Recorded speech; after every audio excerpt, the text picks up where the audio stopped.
इस वीडियो में हम रिलेशन डिस्कस करेंगे arithmetic mean, geometric mean and harmonic mean में।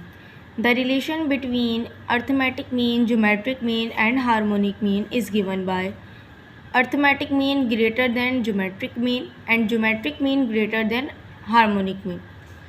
अर्थमेटिक मीन और ज्योमेट्रिक मीन और हार्मोनिक मीन के बीच में जो रिलेशन होता है वो ये होता है कि हमारे पास अर्थमेटिक मीन ज्योमेट्रिक मीन से बड़ा होना चाहिए और ज्योमेट्रिक मीन हार्मोनिक मीन से बड़ा होना चाहिए।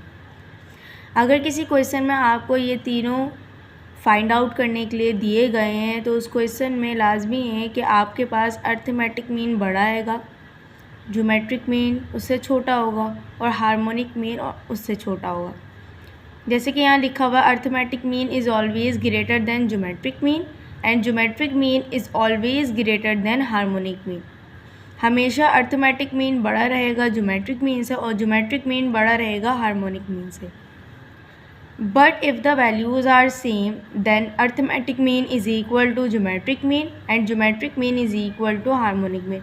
अगर आपके पास कोई क्वेश्चन सॉल्व करने के लिए दिया हुआ है, उसमें आप तीनों को फाइंड कर रहे हैं और तीनों वैल्यूज़ सेम आ रही हैं तो आपके पास ये तीनों क्या हो जाएंगे, इक्वल। लेकिन अगर डिफरेंट वैल्यूज़ आ रही हैं तो आपके पास हमेशा ये रिलेशन बनेगा, अर्थमेटिक मीन हमेशा बड़ा होगा ज्योमेट्रिक मीन से और ज्योमेट्रिक मीन हमेशा बड़ा होगा हार्मोनिक मीन से।